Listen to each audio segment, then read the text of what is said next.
என் நெஞ்சில் குடியிருக்கும்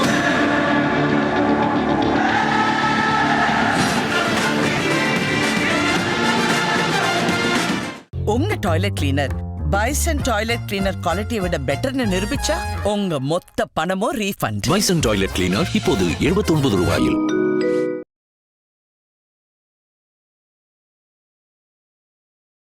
ஏடிஎம்கே சாதகமாக இருக்கக்கூடிய பத்திரிகைகள் அதில் கருத்து கணிப்புகளை ஓரளவு நேர்மையுடன் எடுக்கக்கூடியவங்களே சொல்கிறது, மேற்கு மண்டலத்தில் வந்து த்ரோட் தமிழ்நாடு 60 இடங்களில் வந்து தாவேக்கா 2வது இடத்துக்கு வருதுன்றாங்க.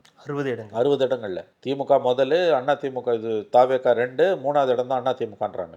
ஸோ தாவேக்கா வந்து ஆங்கிலத்தில் சர்ஜிங், தாவேக்கா சர்ஜிங் அஹெட். இன்றைக்கி வந்து அவங்களுக்கு வந்து முன்னால் வந்துக்கிட்டு இருக்குன்றாங்க. அதில் அண்ணா திமுகவோட வீழ்ச்சி வந்து ரொம்ப படுவேகமாக இருக்குது. அதில் பாதாளத்தை நோக்கி போகுது.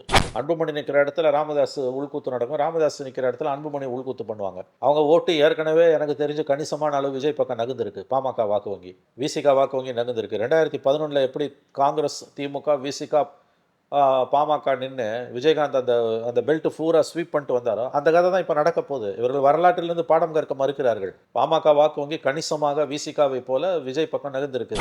100% நாங்கள் திமுகவையும் ஆளுங்கட்சி சம்மந்தப்பட்ட விவகாரத்தையும் தமிழ்நாட்டில் நடக்கக்கூடிய அவலங்களையும் தொடமாட்டோன்னு ஒரு சத்தியம் செய்து கொண்டு இருக்கக்கூடிய 90% ஊடகங்கள் இப்போ அடுத்த கட்டத்துக்கு போய் யாருக்கு எவ்வளோ சீட்டுன்னு வந்து பேச ஆரம்பிச்சிட்டாங்க. ஏன் காங்கிரஸ் திமுக கூட்டணியில் கூட தான் சிக்கல் வந்தது. நேற்று காலையில் வந்த செய்தி வந்து அருமனையில் இப்போ கிறிஸ்மஸ் விழாவில் வந்து 2 காங்கிரஸ் எம்பிஸ், 4 காங்கிரஸ் எம்எல்ஏஸ் தாவேக்கா நடத்தல அருண்ராஜும் கலந்துக்கிறாங்கன்னு ஒரு செய்தி வந்தது. சாயங்காலம் அவங்க கலந்துக்கல, அது வேற விஷயம். ஆனால் திருச்சி வேலுச்சாமி இதில் கலந்துருக்காரு.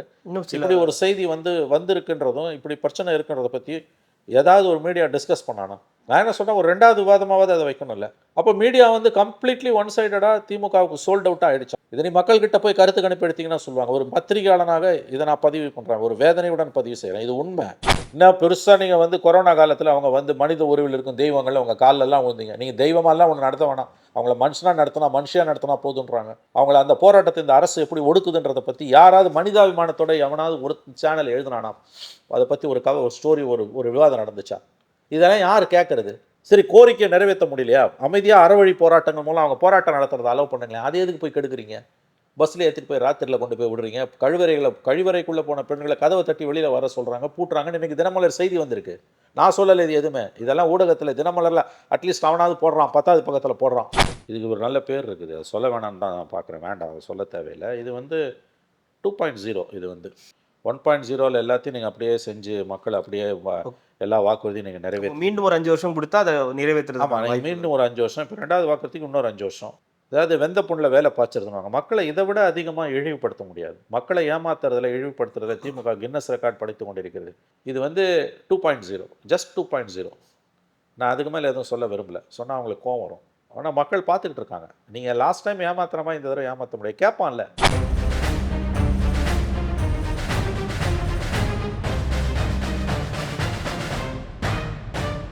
ரெட்ரோலுக்ஸ் நெஞ்சங்களுக்கு வணக்கம். நான் கார்த்திக். இன்றைய பொலிட்டிக்கல் பல்ஸ் நிகழ்ச்சியில் நம்முடைய இணைந்திருப்பவர் மூத்த பத்திரிகையாளர் திரு மணி அவர்கள். வணக்கம் சார். சார் வணக்கம் சார். நேற்றைய தினம் அதிமுக பாஜகவுடைய தொகுதி பங்கீடு நடந்ததாக செய்திகள்லாம் வந்தன.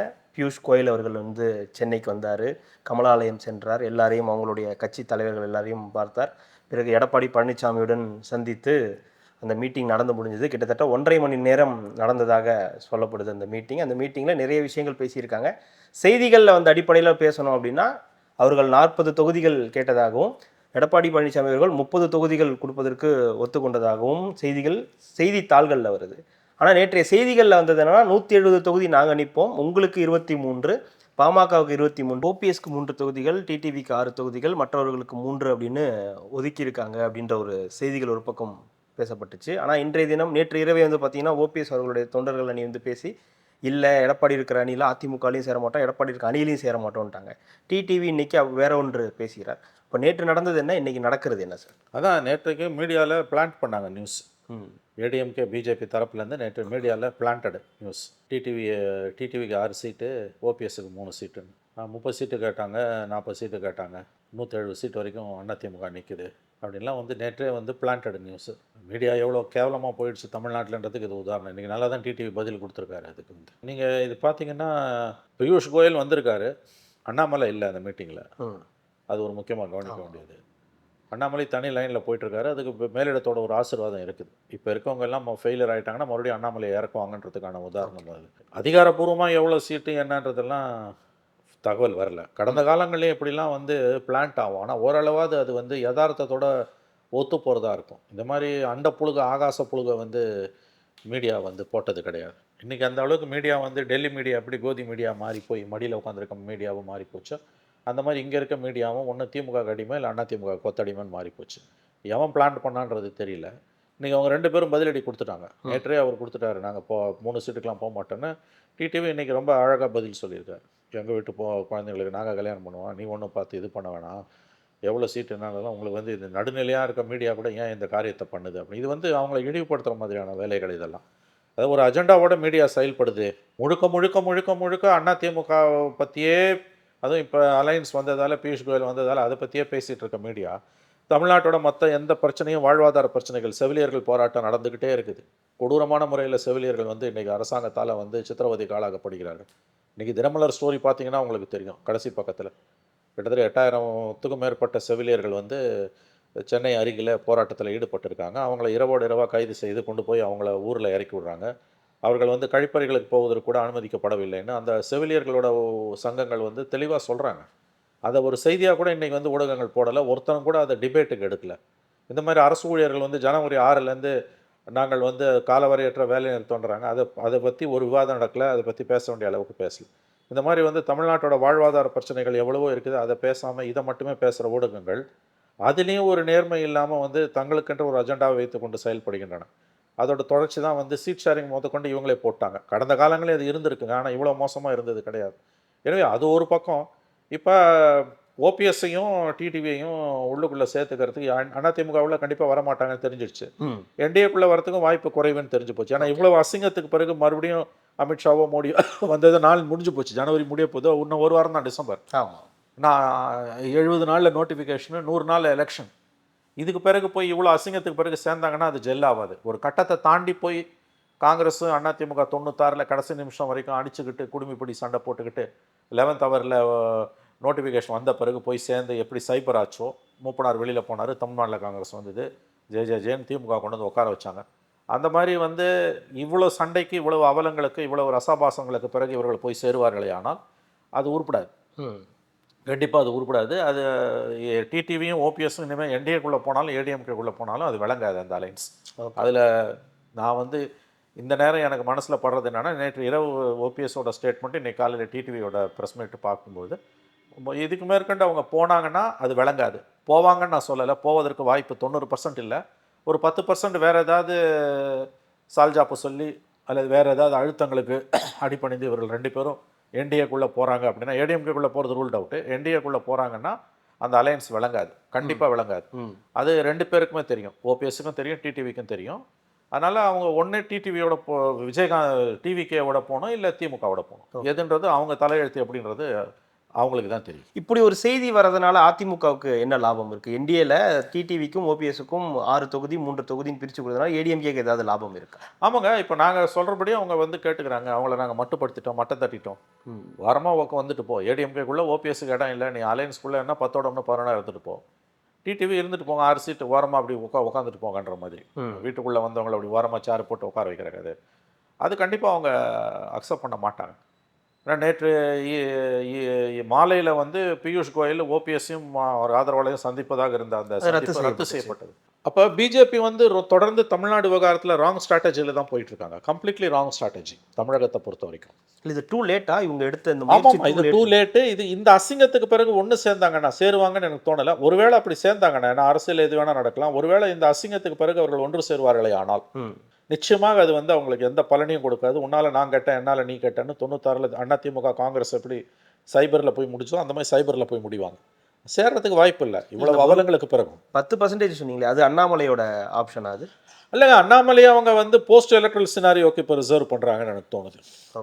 இது 4 முனை போட்டியில் திமுக ஜெயிச்சேன்னு வந்து உட்கார போதுங்க. 89ல் கலைஞர் ஜெயிச்சு வந்த மாதிரி இவங்க திமுக ஸ்டாலின் 2வது முறை ஆட்சிக்கு வரப்போகிறார். கலைஞர் 13 வருஷம் பொறுத்த ஆட்சிக்கு வந்தார் 89ல். அதிமுக 2ஆக உடஞ்சி காங்கிரஸ் தனியாக மூப்பினார். தனியாக நிற்போன்னு சொல்லி போய் ராஜீவ் காந்தியை 13 தடவை கூட்டின்னு வந்து தோற்று திமுக அப்போ வந்து 4 முனை போட்டியில் ரெட்டையில முடக்கப்பட்டு சேவலும் புறாவும் நின்று காங்கிரஸ் தனியாக நின்று 26, ஏடிஎம்க்கு ஜெயலலிதா 27, ஜானகி அணியில் ஒரே ஒரு சீட்டு, சிவாஜியோட சேர்ந்து சைபர் ஆனாங்க அவங்க, ஜானகி அம்மாவே தோத்தாங்க. அந்த மாதிரி வந்து உங்களுக்கு 4 முனை போட்டினா எப்பயுமே அது திமுக தான் அட்வான்டேஜ்.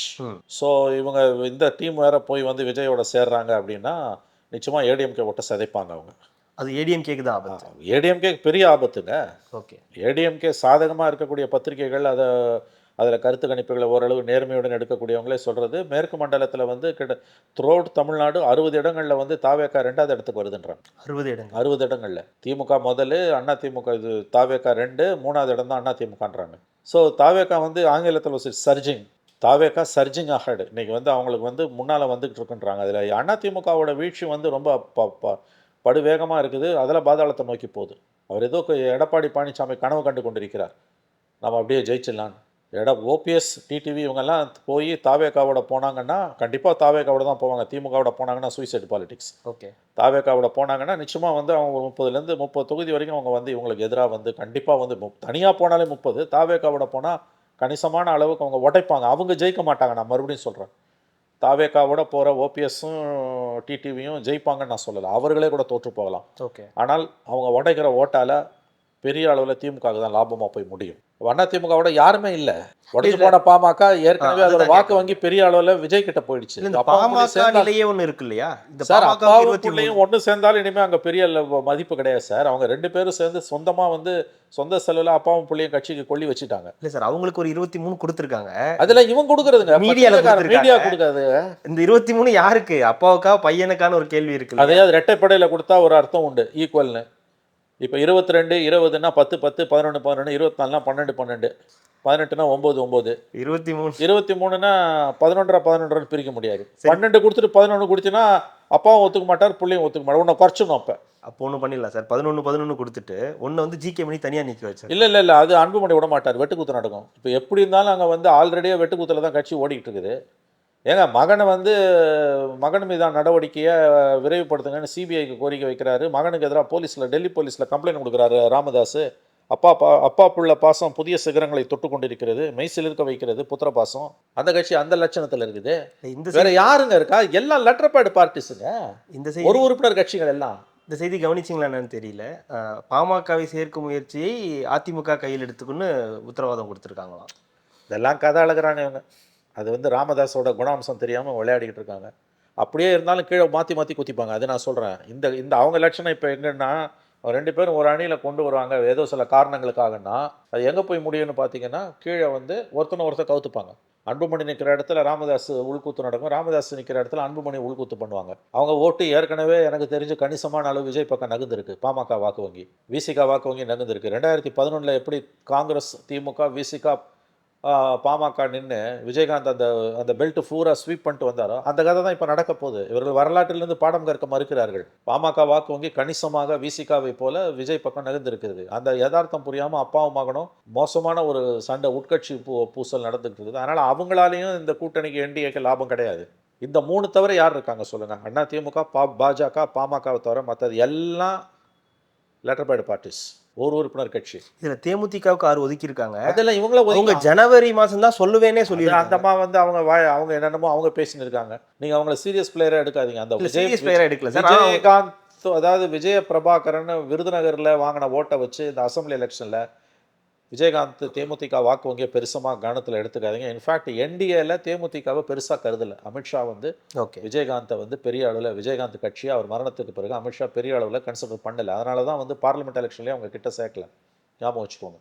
ஆகவே வந்து இது சர்வநாசம். எதிர்கட்சி ஒற்றுமை என்பது சர்வநாசம். இது திமுகவுக்கு இதை விட ஒரு நன்மையை இவர்களை திமுகவுக்கு செய்ய முடியாது.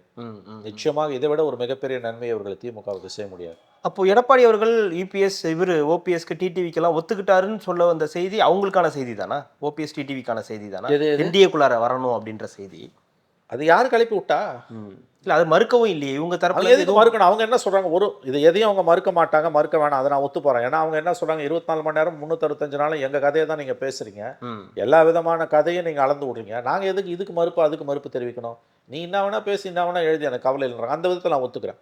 ஏன்னா இங்க இருக்கக்கூடிய மீடியா வந்து சுயத்தன்மை இழந்து, பத்திரிக்கை தர்மத்தை இழந்து, ஜேர்னலிஸ்டிக் எத்திக்ஸை இழந்து, இன்னைக்கு இருக்கக்கூடிய மீடியா வந்து எதிர்க்கட்சிகளுக்கு அதிமுக பாஜகவுக்கு எதிராகவும் திமுகவுக்கு ஜால்ரா தட்டுறதாகவும் முழுக்க முழுக்க ஆளுங்கட்சியோட ஊதுகுழலாகவும் திமுகவோட தொங்கு சதைகளாகவும் தான் தமிழ்நாட்டில் இருக்க 90% மீடியா மாறி போய் கிடக்குது இன்னைக்கு. இது நீ போய் பொதுமக்கள்கிட்ட ஒரு கருத்து கணிப்பு எடுத்தீங்கன்னா அவங்க சொல்லுவாங்க எவ்வளோ பிரச்சனை இருக்குது. அதை பற்றி ஒரு ஒரு ஒரு 60 செகண்ட் வீடியோ போடாத, ஒரு 5 நிமிஷம் விவாதம் நடத்தாமல் 24 மணி நேரமும் 365 நாளும் அதிமுக காரன் என்ன பண்ணுறான்னு அதிமுக முதுகு பின்னாலேயே போகிறது தான் இந்த மீடியாவோட வேலையாக இருக்குது.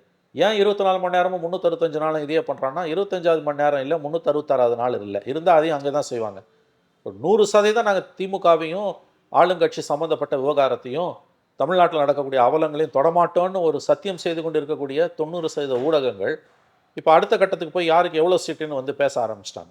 ஏன் காங்கிரஸ் திமுக கூட்டணியில் கூட தான் சிக்கல் வந்தது. நேற்று காலையில் வந்த செய்தி வந்து அருமனையில் இப்போ கிறிஸ்மஸ் விழாவில் வந்து 2 காங்கிரஸ் எம்பிஸ் 4 காங்கிரஸ் எம்எல்ஏஸ் தாவேக்கா நடத்தல அருண்ராஜும் ஆதவர்ஜுனும் கலந்துக்கிறாங்கன்னு ஒரு செய்தி வந்தது. சாயங்காலம் அவங்க கலந்துக்கல, அது வேறு விஷயம். ஆனால் திருச்சி வேலுச்சாமி இதில் கலந்துருக்காரு. இப்படி ஒரு செய்தி வந்திருக்குன்றதும் இப்படி பிரச்சனை இருக்குன்றதை பற்றி ஏதாவது ஒரு மீடியா டிஸ்கஸ் பண்ணானா? நான் என்ன சொன்னேன், ஒரு 2வது விவாதமாவது அதை வைக்கணும்ல. அப்போ மீடியா வந்து கம்ப்ளீட்லி ஒன் சைடடாக திமுகவுக்கு சோல்ட் அவுட்டாக ஆகிடுச்சு. அங்கே எப்படி பிஜேபிக்கு மீடியா வந்து விலை போனதோ இங்கே திமுகவுக்கு 90% மீடியா வந்து விலை போய் இருக்கிறது. இதை நீ மக்கள்கிட்ட போய் கருத்து கணிப்பு எடுத்தீங்கன்னா சொல்லுவாங்க. ஒரு பத்திரிகையாளனாக இதை நான் பதிவு பண்ணுறேன், ஒரு வேதனையுடன் பதிவு செய்கிறேன். இது உண்மை. திமுக பெரிய எதிரியா பிஜேபி பெரிய எதிரியானா பிஜேபி தான் பெரிய எதிரி, அதில் எந்த சந்தேகமும் இல்லை. மதவாதம் தான் நமக்கு பெரிய எதிரி.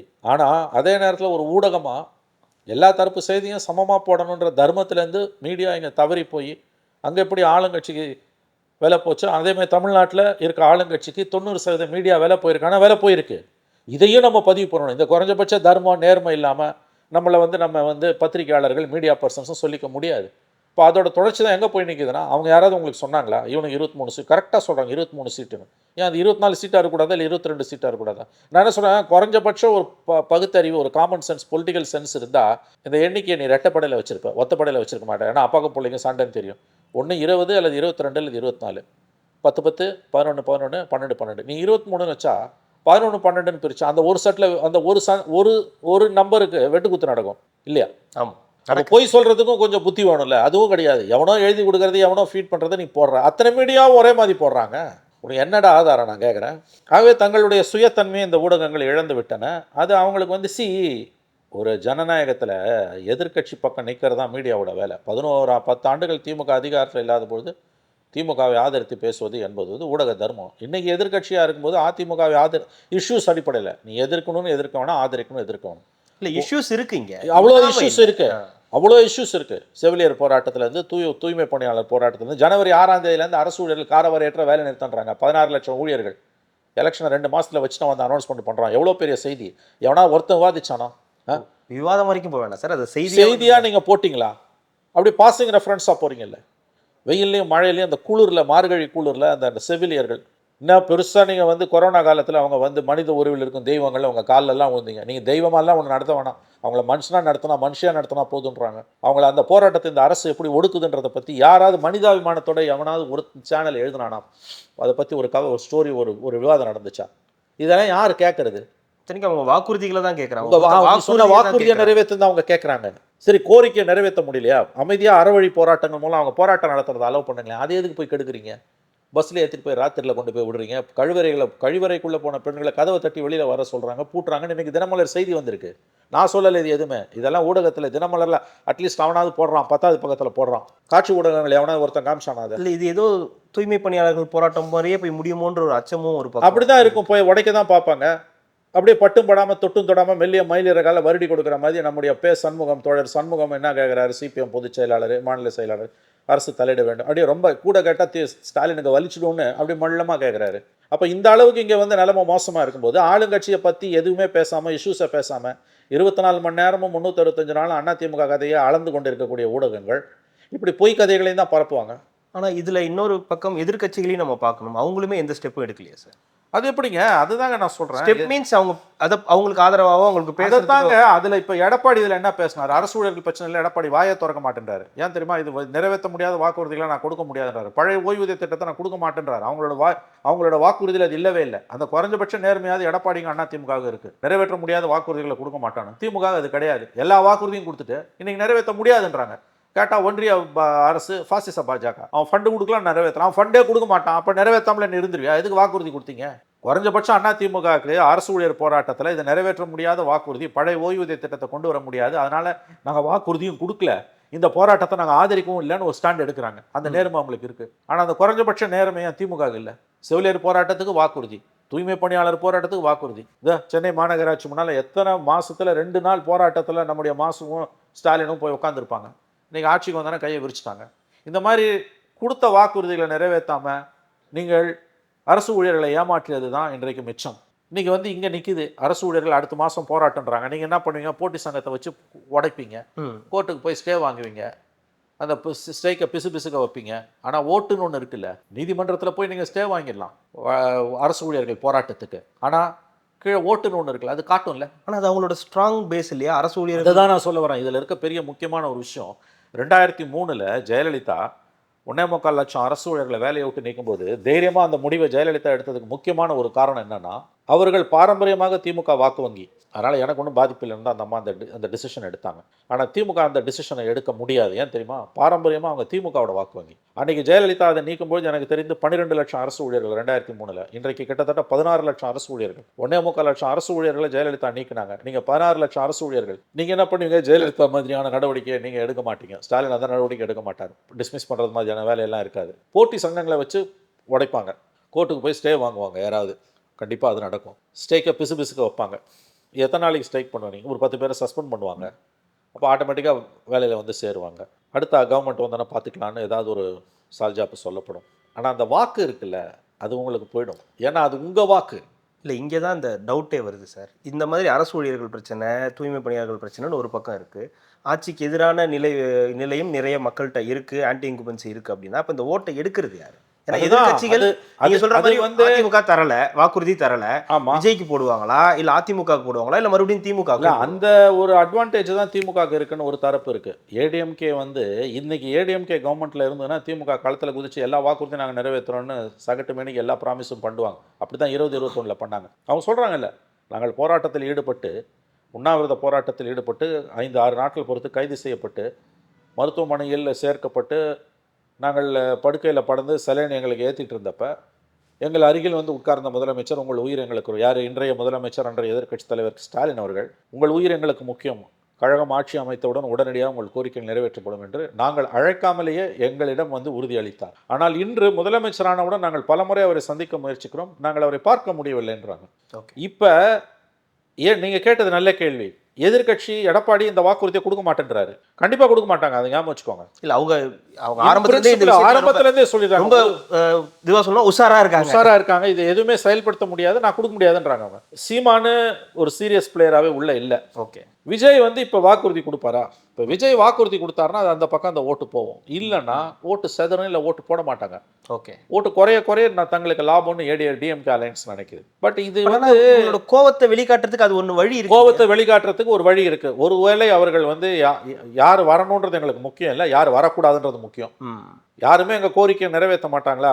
ஆனால் இவங்கள மாதிரி மற்றவங்க எங்களுக்கு வாக்குறுதி கொடுத்துட்டு துரோகம் பண்ணல, அதனால யார் வரணுன்றது முக்கியம் இல்லை, யார் வரக்கூடாதுன்றது முக்கியம். திமுக ஆட்சி எங்களுக்கு வேணான்னு முடிவு பண்ணிட்டாங்கன்னா குதிரி போகிறாங்கன்னு வச்சுக்கோங்க, ஏடிஎம்கே குதிரி போனாங்கன்னா நஷ்டம் வந்து திமுக தான். இது ஏதாவது ஒரு ரூபத்தில் தேர்தலில் திமுகவுக்கு காட்டும். இல்லை, அது இந்த விஷயம் தான் இவங்க கொடுத்துருக்க செய்திருக்க நலத்திட்ட உதவிகள் மூலியமாக அது சரி சம முடியுமா? அவங்க என்ன நம்புறாங்கன்னா, இப்போ சமூகத்தின் பல தரப்பினர் இன்றைக்கி நீங்கள் பார்த்தீங்கன்னா அரசு ஊழியர்கள் 16 லட்சம் அரசு ஊழியர்கள் போராட்டம். இதில் வந்து உங்களுக்கு வந்து இது மிகப்பெரிய அளவில் இது பென்ஷனர்ஸ் கொண்டு அடிக்குது. பென்ஷனர்ஸ் ஒரு 8-9 லட்சம் பேர் இருக்கான்னு வச்சுக்கோங்க, எனக்கு எக்ஸாக்ட் ஃபிகர்ஸ் தெரியல. ஓகே, ஒரு குறைஞ்சபட்சம் ஒரு 20 லட்சம் பேர் அரசு ஊழியர்கள் பென்ஷனர்ஸோடு சேர்ந்து 20 to 25 லட்சம் இருக்குன்றாங்க. கன்சர்வேட்டிவ் எஸ்டிமேட்டில் 20 லட்சம்னு வச்சுக்கோங்க, 20 to 22 லட்சம். ஒரு குடும்பத்தில் 4 ஓட்டு, 4 to 6 ஓட்டுனா கிட்டத்தட்ட 1 கோடி ஓட்டு வருது அரசு ஊழியர்களோட. அரசு ஊழியர்கள்னா பென்ஷனர்ஸை சேர்த்து. ஓகே, அந்த 1 கோடி ஓட்டு கணிசமாக அளவு இவங்களுக்கு எதிராக திரும்பும். அது பாரம்பரியமாக இவங்களோட வாக்கு வங்கி, நல்லா புரிஞ்சுக்கோங்க. 1 கோடி. ஆமாம், அந்த அரசு ஊழியர்கள், ஓய்வு பெற்ற அரசு ஊழியர்கள் பாரம்பரியமாக திமுக வாக்கு வங்கி. எப்போ? எம்ஜிஆர் காலத்திலேருந்து சிவ இளங்கோன்னு ஒரு என்ஜிஓ லீடர் இருந்தார், உங்களுக்கு கேள்விப்பட்டிருக்க மாட்டீங்க, 1980களில். ஓகே, 80கள் 90களில் சிவ இளங்கோ அவர் தான் வந்து ஒரு பெரிய எம்ஜிஆர் சிஎம்மாக இருக்கும்போதே அவர் வந்து அரசு ஊழியர் சங்கத்தோட பெரிய தலைவர். அவர் வந்து கலைஞரோட வலதுகாரம் மாதிரி. அவர் அப்போ திமுக அதை வச்சு தான் வண்டியை ஓட்டி நின்றாங்க. ஜெயலலிதா வந்து 80களில் 90களில். ஓகே. ஜெயலலிதா 2003 அரசு ஊழியர்களுக்கு எதிராக அடக்குமுறையை ஏவி விட்டப்ப தைரியமாக அந்த மாதிரி செஞ்சது காரணம் எப்படி இருந்தாலும் இவன் என் ஓட்டு கிடையாது, நான் எது கவலை பண்ணுன்றது. இன்னைக்கு அது மாறுது. ஓகே. இன்னைக்கு மாறி போய் வந்து அரசு ஊழியர்கள் வந்து திமுக அரசுக்கு எதிராக அணிதிரண்டு நிற்கும்போது பாரம்பரியமாக அவங்க வந்து திமுக ஓட்டு தான் இப்பயும். அப்பா ஜெயலலிதாவால் எடுத்த அந்த ரிஸ்க்கை ஸ்டாலினால் எடுக்க முடியுமா? அது காட்டும், ஏதாவது ஒரு ரூபத்தில் காட்டும். இப்போ நீங்கள் கேட்குறது வந்து எதிர்த்தரப்பும் இந்த வாக்குறுதியை உங்களுக்கு கொடுக்கல, யார் வந்தாலும் இதான் நிலைமைன்னும் போது அவங்க யாருக்கு ஓட்டு போடுவாங்கன்றீங்க. அது ஒரு நெருக்கடியான கட்டம். அது அந்த நேரத்தில் விஜய் அதை கேபிட்டலைஸ் பண்ணுறாருன்னு வச்சுக்கோங்க. நான் வந்தேன்னா உங்கள் கோரிக்கை நிறைவேற்றுறேன்னா விஜய்க்கு ஓரளவு போவோம், அண்ணா திமுக ஓரளவு போகும். அது ஸ்பிளிட் ஆச்சுன்னா திமுக லாபம், ஸ்பிளிட் ஆச்சுன்னா திமுக லாபம். அங்கேயே திமுக ஒரு அட்வான்டேஜஸ் பொசிஷனில் இருக்குது. இது எல்லாம் at the end of the day அரசியல்வாதிகள், அது ஸ்டாலினோ மோடியோ ஜெயலலிதாவோ கலைஞரோ எம்ஜிஆர் யாராக இருந்தாலும் தேர்தலில் தனக்கு அது லாஸா ப்ராஃபிட்டாக மட்டும்தான் பார்ப்பாங்க. சிறுபான்மையின மக்கள் மீது திமுகவுக்கு பொங்கி வழிகிற இந்த அன்பும் மரியாதையும் காதலும் வாக்கு வங்கி சம்மந்தப்பட்டது தான், இல்லைன்னு சொல்ல முடியுமா? இப்போ நேற்றைக்கு வந்து வாக்குறுதிகள் அள்ளி விடப்படுகின்றன. மதசார்பற்ற கட்டடங்கள் கட்டும்போது என்ஓசியே தேவையில்லைன்றாங்க. ஏன்னா வந்து அவங்களுக்கு வந்து கிறிஸ்டியன் மிஷனரிஸு, அவங்க முஸ்லீம் ஆர்கனைசேஷன்ஸ், எஜுகேஷன் இன்ஸ்டிடியூஷன்ஸ் அதெல்லாம் கட்டும்போது நிறையா போய் வந்து இப்போ பர்மிஷனுக்கு நிற்க வேண்டியிருக்கு. அதெல்லாம் நீங்கள் கடகடன்னு கொடுக்குறீங்க. சரி, அப்போ வந்து மெஜாரிட்டி கம்யூனிட்டி கட்டும்போது ராமகிருஷ்ணா மிஷனோட இன்ஸ்டிடியூஷன்ஸுக்கு காட்டாத சலுகையை கிறிஸ்டின் மிஷனரிஸ்க்கு நீங்கள் காட்டுறீங்கன்னா அந்த இடத்துல வந்து ரிவர்ஸ் கன்சல்டேஷன் வரும்னு நம்ம பொதுவாக நினைக்கிறோம். தமிழ்நாட்டில் இப்போ இல்லை, நாளைக்கு வரலாம். இப்போ இந்த இது கிறிஸ்மஸ் ஃபங்க்ஷன்ஸில் கலந்துக்கும் போது தொடர்ச்சியாக கொடுக்கப்படக்கூடிய வாக்குறுதிகள் இதெல்லாமே வந்து உங்களுக்கு வாக்கு வங்கியை மையமாக வைத்தது தான், அதில் சந்தேகம் கிடையாது, யாராக இருந்தாலும். ஆகவே இவ்வளவு பிரச்சனைகளுக்கு மத்தியில் அரசுக்கு எதிராக, தமிழக அரசுக்கு எதிராக 1000 பிரச்சனைகள் இருக்கிறன. அவை அத்தனையும் மக்கள் நலன் சார்ந்த பிரச்சனைகள். தனிப்பட்ட அவதூறுகளோ அல்லது வந்து தனிப்பட்ட முறையில் ஒரு மந்திரி மீது ஊழல் குற்றச்சாட்டோ அதெல்லாம் எதுவுமே இல்லை. மக்கள் நலன் சார்ந்த பிரச்சனைகள் இப்போ நம்ம பேசுறது அத்தனையுமே. அதை இந்த அரசு கையாளக்கூடிய முறை தினமலரில் மட்டும்தான் நீங்கள் போட்டிருக்கான். செவிலியர் விஷயத்துலலாம் வந்து ரொம்ப கொடுமையாக அரசு நடந்து கொள்கிறது. அப்போ இது எல்லாத்தையும் கேபிட்டலைஸ் பண்ணுற இடத்துல இந்த எதிர்கட்சிகள் இருக்கான்னா இல்லை. மீடியா ஆளும் கட்சிக்கு சாதகமாக தாளம் தட்டிக்கிட்டு ஒரு ஊதுகுழலாகவே மாறிவிட்டது. ஸோ அட்வான்டேஜ் இது 4 உடையுதுன்னா கார்த்தி அட்வான்டேஜ் டிஎம்கேக்கு தான். ஆனால் சார் இதில் ஒரு கேள்வி நானும் தொடர்ந்து இது ஒரு வேறு விதத்தில் கேட்டுட்டு தான் இருக்கேன். இதில் கூட்டணி கட்சிகளுக்கும் பங்கு இருக்குது. இப்போ அவங்க கூட்டணி கட்சியாக இருக்காங்க, இவங்க அதை எடுத்து பேசாதது அவங்களுக்கும் ஒரு பிரச்சனை. அவங்க வாக்கு வங்கியே உடையும். அதனால தான் நான் சொன்னேன்ல, அவன் போய் சாம்சங் போராட்டத்தில் அறவழி போராட்டத்தில் ஈடுபட்டவங்க ராத்திரியோட ராத்திரியாக போராட்ட பந்தலில் பூந்து அந்த பந்தலெல்லாம் பிரித்து போட்டு அவங்கள போலீஸை வச்சு நீ வண்டியில் ஏற்றிட்டு போகும்போது அடுத்த நாள் காலையில் நம்முடைய கூட்டணி கட்சிகள், இந்தியா கூட்டணி தலைவர்கள் எல்லாரும் போனாங்க. யார்? செல்வ பெருந்தக, வைகோ, முத்தரசன், பாலகிருஷ்ணன் எல்லாம் போனாங்க. அப்போ அவங்க ஒரு வார்த்தை சொன்னாங்க, அந்த தோழர்கள், மறக்கவும் மாட்டோம் மன்னிக்கவும் மாட்டோம்னாங்க. இந்த கூட்டணி கட்சி தலைவர்களை வச்சுக்கிட்டே சொன்னாங்க, மறக்கவும் மாட்டோம் மன்னிக்கவும் மாட்டோம். மன்னிக்க மாட்டோம்னா அவங்கக்கிட்ட ஒரே ஆயுதம் ஓட்டு தான். 5 ஆண்டுகளுக்கு ஒரு முறை நீ என்கிட்ட வந்தாகணும், என்கிட்ட இருக்க ஒரு ஆயுதம் அதுதான், அதை நான் உனக்கு எதிராக பிரயோகிப்பேன். அதை தானே அவங்க சொன்னாங்க. இத்தனைக்கும் அது ஒரு அறவழி போராட்டம், வன்முறை இல்லாத போராட்டம். இப்போ வரைக்கும் அந்த பிரச்சனை தீரல.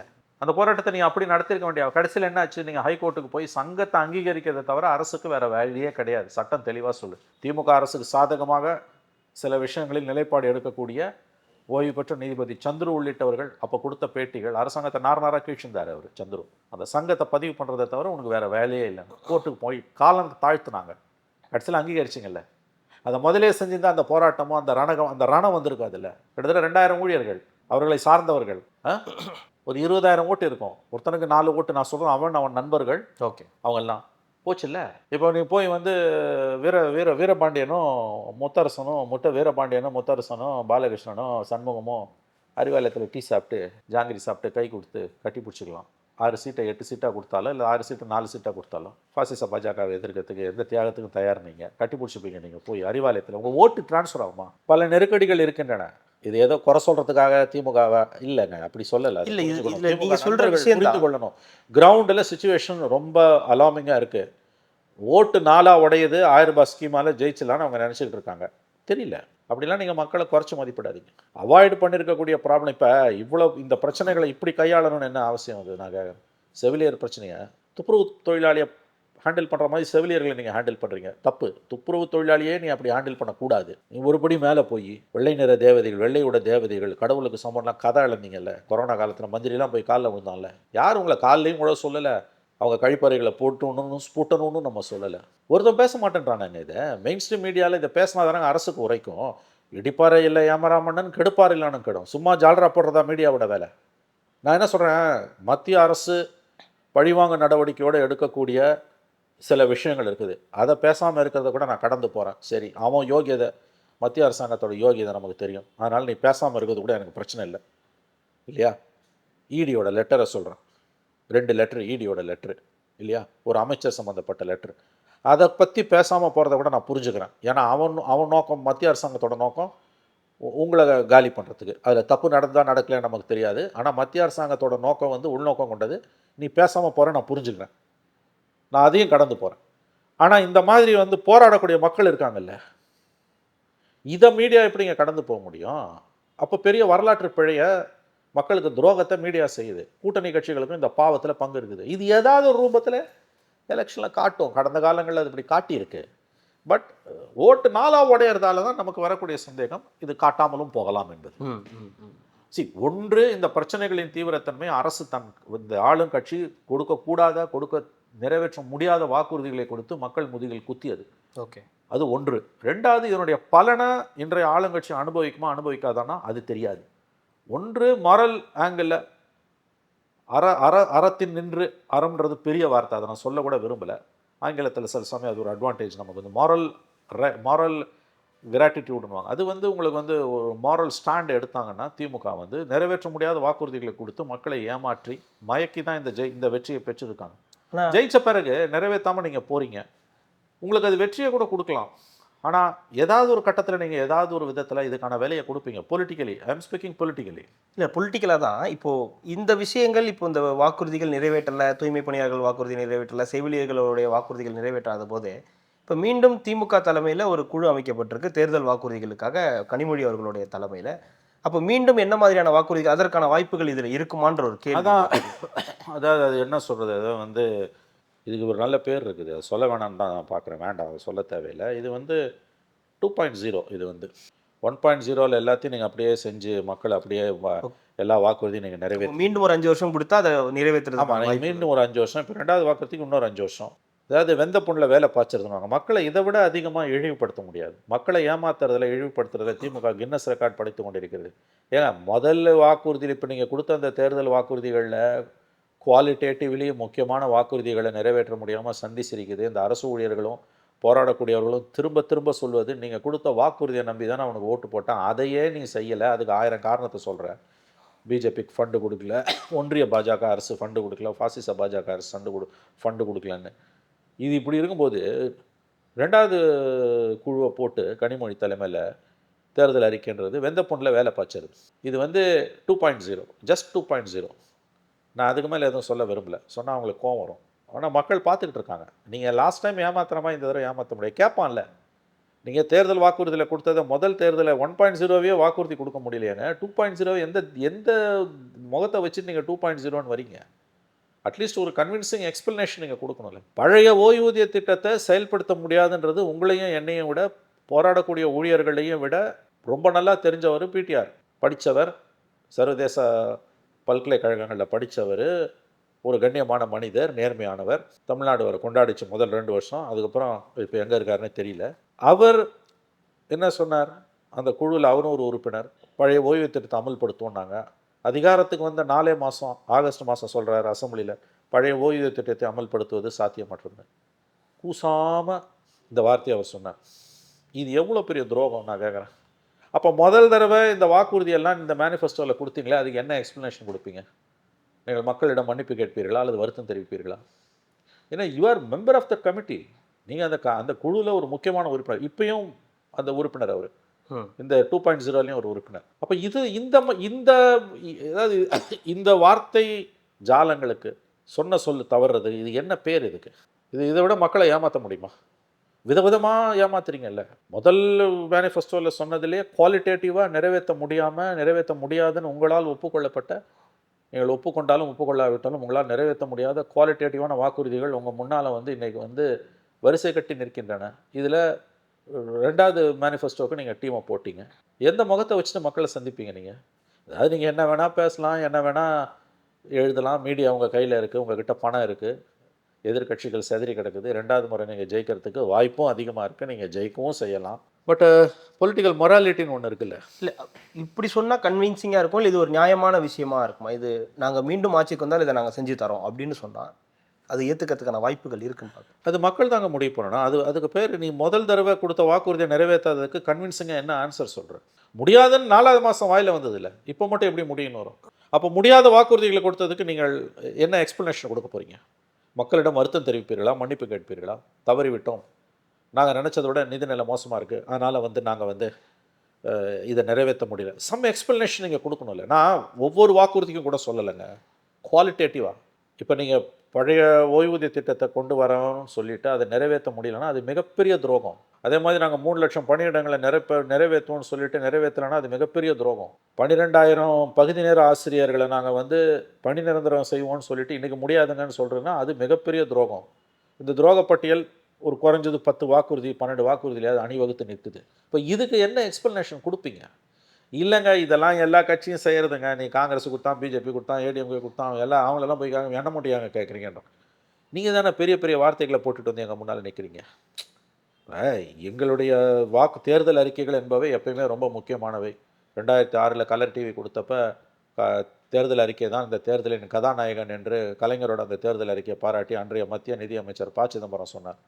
அதுலேருந்து ஆரம்பித்து திமுகவோட தேர்தல் அறிக்கைகளுக்கு ஒரு மிகப்பெரிய ஒரு நம்பகத்தன்மையும் முக்கியத்துவம் இருக்குதுன்றதும் பரவலாக பேசப்படுகிறது. திமுககாரர்களும் அதை தம்பட்டம் அடித்துக் கொள்கிறார்கள். இன்றைக்கி இந்த அளவுக்கு உங்களால் நிறைவேற்ற முடியாத அட்லீஸ்ட் ஒரு டசன் 10-12 வாக்குறுதிகள் இருக்கும்போது அவை ஏன் நிறைவேற்ற முடியவில்லை? அப்படி என்றால் அந்த வாக்குறுதிகளை ஏன் கொடுத்தீர்கள்? அதற்கு முதல்ல விளக்கத்தை கொடுத்துட்டு நீ 2வது 2.0க்கு வா. ஏன்னா நீ எதிர்கட்சியாக இருந்தால் கூட பரவாயில்ல, ஆளுங்கட்சியாக இருக்கீங்க, அதனால் நீங்கள் அதை தப்பிச்சு போக முடியாது, அதை நிறைவேற்ற முடியலன்னு. அதுலேயே இவ்வளோ பேக்லாக் இருக்கும்போது, பேக்லாக் இல்லை அது அவ்வளோதான், அது காற்றுல போச்சு. இது இப்போ இந்த பக்கம் போகுது. நிதிநிலையை மேம்படுத்துறதுக்கு என்ன நடவடிக்கை எடுத்தீங்க? இன்றைக்கி கடன் எவ்வளோ தூரம் போய் நிற்குது? ஒவ்வொரு துறையும் இன்றைக்கி சத்தமின்றி தனியார் மயமாகி கொண்டிருக்கிறது. அடுத்த 5 வருஷம் மறுபடியும் திமுக ஆட்சிக்கு வந்தால் மாற்றம், நீங்கள் கற்பனை செய்ய முடியாத அளவுக்கு அரசு துறையின் முகங்கள் மாறி இருக்கும். ஆகவே சிவில் சமூகம் இவர்களை கேட்க வேண்டும். நான் இது இவங்களை மட்டும் சொல்லலை, அதிமுகவை சேர்த்து தான் சொல்கிறேன். அவன் அதிகாரத்தில் இல்லை, அதனால் அதிகமாக இவங்களை பற்றி கேட்குறோம். எல்லா இலவசங்களை பற்றி நீங்கள் பேசும்பொழுது நீங்கள் இலவசங்கள்னும் போது விலை இல்லாதது, அதுக்கான நிதி ஆதாரங்களை காட்டுங்கன்னு உச்சநீதிமன்றத்தோட 2013 தீர்ப்பு இருக்குது. அதன் அடிப்படையிலையும் தான் இதை நம்ம கேட்குறோம். சிவில் சமூகம் இதில் பெரிய அளவில் முன்னெடுப்பு செய்யணுங்க. 2 பேரையும் உழுக்கணும். இவங்க 2 பேர் தான் பெரிய கட்சி. ஆட்சிக்கு வர வாய்ப்புள்ளவங்க இவங்க தான். விஜயால் ஆட்சிக்கு வர முடியும் நான் நம்பலை, அவர் ஸ்பாய்லராக தான் இருப்பார்னு எனக்கு தோணுது. அப்போ திமுகவை திமுகவை தான் நம்ம கேள்வி கேட்கணும். குறிப்பாக திமுகவை தான் கேட்கணும். ஏன்னா அதிகாரத்தில் இருக்காங்க, கொடுக்கக்கூடாத வாக்குறுதிகள், இப்போ 2வதுலையும் வெற்றி பெற அதிக வாய்ப்புள்ள கட்சி. ஆகவே சிவில் சமூகம், மீடியா இவர்களை குற்றவாளி கூண்டில் ஏற்றி நான் சொல்லுகிறேன், இவர்களை கேள்வி கேட்க வேண்டும். அதாவது அப்போ தான் இவங்களுக்கு குறைஞ்சபட்சம் கண்டபடி வாக்குறுதிகளை கொடுக்கக்கூடாது என்கின்ற பொறுப்புணர்ச்சி வரும். அப்படி இல்லைன்னு வச்சுக்கோங்களேன், எதை வேணால் பேசலாம், என்ன வேணால் செய்யலாம், கட்சியில் 1000 ரூபாய் கொடுத்து 2000 ரூபாய் கொடுத்து ஓட்டை வாங்கிக்கலான்ற எண்ணம் வரும்போது உங்கள் ஜனநாயகம் சபக்கொழிக்கு போகும். கண்டிப்பாக சார், அடுத்தடுத்த நிகழ்வுகளை தொடர்ந்து பேசலாம். மிக மகிழ்ச்சி. நன்றி. என் நெஞ்சில் குடியிருக்கும்